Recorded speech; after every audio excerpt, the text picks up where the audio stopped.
The World is Too Much with Us is a sonnet by the English Romantic poet William Wordsworth. In it, Wordsworth criticises the world of the first industrial revolution for being absorbed in materialism and distancing itself from nature. Composed circa 1802, the poem was first published in Poems, in 2 volumes. Like most Italian sonnets, its 14 lines are written in iambic pentameter. Theme: in the early 19th century, Wordsworth wrote several sonnets blasting what he perceived as the decadent material cynicism of the time. The World is Too Much with Us is one of those works. It reflects his view that humanity must get in touch with nature to progress spiritually. The rhyme scheme of this poem is ABBA, ABBA, CD CD, CD. This Italian or Petrarchan sonnet uses the last 6 lines to answer the first 8 lines. The first 8 lines are the problem and the next 6 is the solution. Summary: Wordsworth gives a fatalistic view of the world, past and future. The words late and soon in the opening verse describe how the past and future are included in his characterization of mankind. The author knows the potential of humanity's powers, but fears it is crowded by the mentality of getting and spending. The sordid boon we have given our hearts is the materialistic progress of mankind. The detriment society has on the environment will proceed unchecked and relentless like the winds that will be howling at all hours. The speaker complains that the world is too overwhelming for us to appreciate it. We're so concerned about time and money that we use up all our energy. People want to accumulate stuff, so they see nothing in nature that they can own. According to the speaker, we've sold our souls. Unlike society, Wordsworth does not see nature as a commodity. The verse "little we see in nature that is ours" shows that coexisting is the relationship envisioned. We should be able to appreciate beautiful events like the moon shining over the ocean and the blowing of strong winds, but it's like we're on a different wavelength from nature.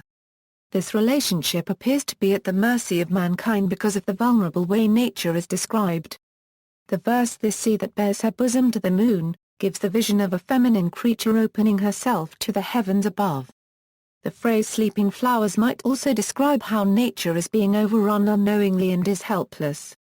The verse "I, standing on this pleasant lea, have glimpses that would make me less forlorn" reveals Wordsworth's perception of himself in society, a visionary romantic more in touch with nature than his contemporaries.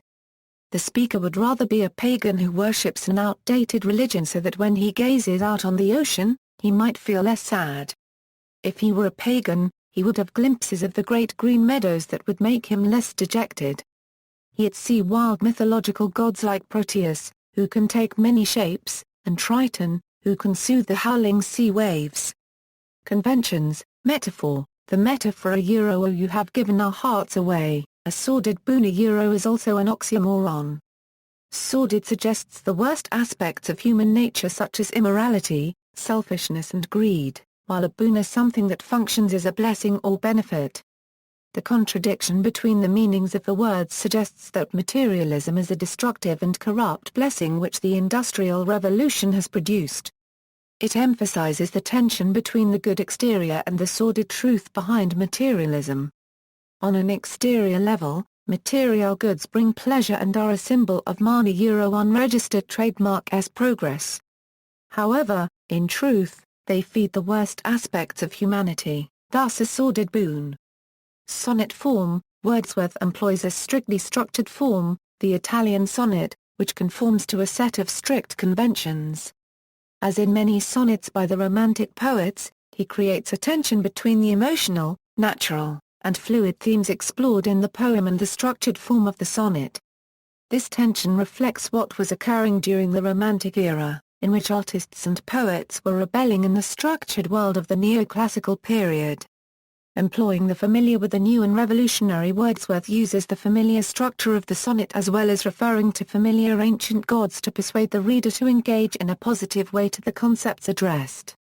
The unfamiliar or unknown is always feared and suppressed, thus by incorporating the familiar with the revolutionary, the reader in the 19th century is more likely to engage positively with Wordsworth's euro unregistered trademark message.